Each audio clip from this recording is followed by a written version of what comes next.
Avec une bonne discipline, il ne devrait pas avoir de conflit entre éleveurs et agriculteurs. Parce que nous tous, nous travaillons pour une même cause, apporter de la nourriture à la population. Et pour bien le faire, on doit travailler ensemble, éleveurs et agriculteurs.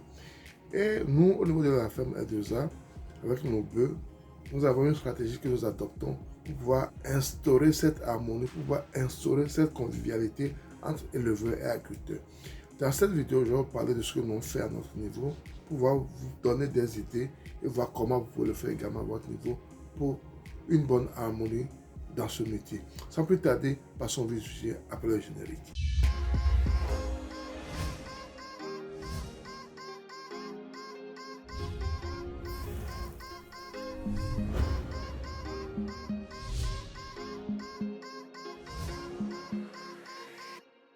Si tu me découvres pour la première fois, mon nom c'est Sabi Aliati. Et sur ma chaîne, nous allons parler d'investissement général en agriculture et en élevage. Cette thématique te sera importante également, tu es au bon endroit. Abonne-toi à notre chaîne Agro, clique sur la cloche de notification pour ne pas rater nos vidéos à chaque fois que l'on publie. Ensuite, partage le maximum pour qu'elle puisse atteindre également des personnes. Mais pas surtout un pouce, ce qui est également la peine dans YouTube de diffuser nos vidéos à plus de personnes. La dernière fois, j'ai encore suivi une vidéo où un berger, un bovier, a mené ses bœufs dans un champ de maïs et ces bœufs détruisaient le champ et il participait à la destruction du champ également. Lui-même prenait des épis, donnait aux animaux, tout ça. Et quand j'ai vu ça, ça m'a fait réfléchir. Et je me suis dit, le problème que nous avons entre éleveurs et agriculteurs, c'est un problème de méchanceté.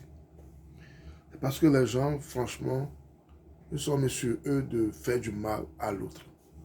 Sinon, on ne devait pas avoir ce problème. Si ce n'est pas à cause de la méchanceté, on ne devrait pas avoir ce problème.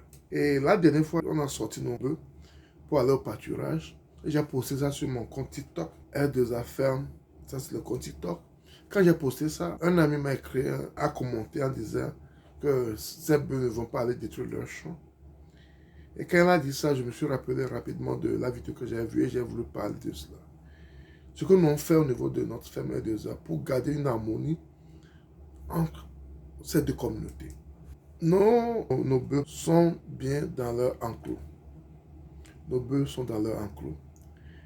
Et ils sont nourris dans leur enclos. Nos bœufs sortent régulièrement pendant la saison sèche ou bien après les récoltes. Après les récoltes, on fait sortir nos bœufs en harmonie avec les propriétaires des champs.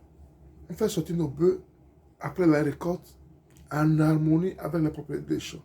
Et nous avons créé une harmonie avec ces gens-là. Et ils nous disent quand amener nos bœufs sur le champ. Parce que nos bœufs sur le champ les aident également à fertiliser leur champ. Donc, c'est une coordination que nous avons avec ces propriétaires de champs pour ne pas amener des problèmes, pour savoir quand amener nos bœufs sur le champ. Et c'est ce qu'on fait. Et la plupart du temps, nos bœufs, pendant cette période, ils vont pratiquement au pâturage tous les jours. Jusqu'en début de saison pluvieuse, ils vont au pâturage. Et quand il y a les jeunes pousses qui viennent, ils peuvent brouter cela également. Donc, c'est un truc que nous faisons avec les propriétaires des champs dans notre secteur pour ne pas aller détruire leurs champs. Et on le fait d'un commun accord avec eux. Et même eux aussi viennent des fois dans les enclos pour prendre les bouts de vache pour fertiliser leurs champs. Donc, c'est ce que nous avons créé pour éviter ces conflits. Maintenant, quand nous sortons nos bœufs pour aller au pâturage, la surveillance aussi est très rigoureuse. Des fois, il advient qu'on les fait sortir pendant la saison pluvieuse également, quand il y a des champs, parce que des fois, après les champs, il y a encore des herbes à brouter à des endroits. Quand on sort nos bœufs, on met une rigueur dans où ils doivent aller. On surveille tout cela. On fait tout pour qu'ils ne rentrent pas dans les champs des gens. Parce que c'est des conflits qui peuvent advenir. Et je ne vais pas dire qu'elle est sans danger. Et quand ça arrive, humblement, on cherche à retrouver la propriété des champs. Et heureusement, on se connaît tout dans le secteur. Là où il y a un autre parc, on se connaît. Et on va vers la propriété des champs pour voir dans quelle mesure les dédommager par rapport aux dégâts qu'ont causé nos bœufs. aux dégâts qu'ont causé nos bœufs.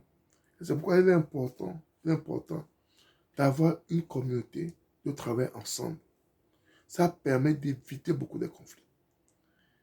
Quand nos bœufs passent et il y a un problème comme ça, quand on vient vers nous, on se dit effectivement, nous avons été et on a causé ceci. Et comment peut-on nous arranger pour régler le problème qui est arrivé par rapport à ce que nos bœufs ont causé comme dégâts. C'est très important, le dialogue entre éleveurs et agriculteurs. L'harmonisation de quand mener ces bœufs au pâturage. L'harmonisation du contrôle des bœufs quand ils sont au pâturage. C'est très, très, très important. Et ce qui est mauvais des fois, les gens laissent les bœufs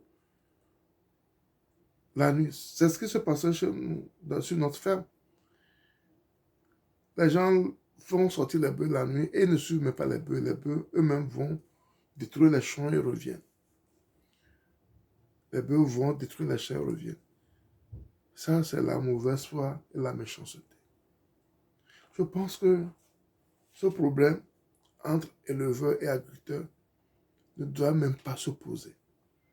Parce que comme l'éleveur a besoin d'agriculteurs, l'agriculteur aussi a besoin de l'éleveur. On ne devait même pas avoir ce problème. On devait travailler ensemble pour le bien de l'élevage et pour le bien de l'agriculture. Mais malheureusement, ce n'est pas le cas. Malheureusement, ce n'est pas le cas. Et c'est dommage. C'est dommage. C'est vraiment dommage. J'ai voulu répondre aux commentaires de cet ami, qui est très important également parce que c'est cette manière de faire le travail qui manque dans la plupart des gens qui font ce que nous faisons. C'est cette manière d'harmoniser le travail qui manque. Et c'est ça qui amène les conflits. Et un petit conflit comme ça peut devenir autre chose. Il y a eu des gens amputés parce qu'il y a des bagarres entre les peuls, ces bergers, ces peuls et la propriété des champs. Il y a eu même des morts d'hommes. Il y a même eu des morts d'hommes. Et ça ne devait pas être comme ça. Mais malheureusement, c'est la réalité. Mais à nous, au niveau de la famille de c'est ce que nous faisons pour éviter ces problèmes et créer des conditions d'élevage propices pour nous, des conditions d'agriculture propices pour la propriété des champs. Et ce que je tiens à partager avec vous aujourd'hui.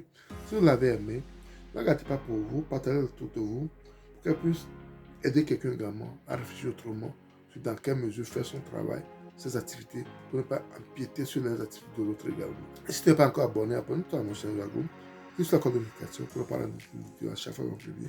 Ensuite, partage au maximum pour qu'elle puisse atteindre un grand nombre de personnes. Et pas surtout, on pousse ce qui va également pour ma YouTube de plus de personnes. C'était Sabi, à la prochaine. Bye bye.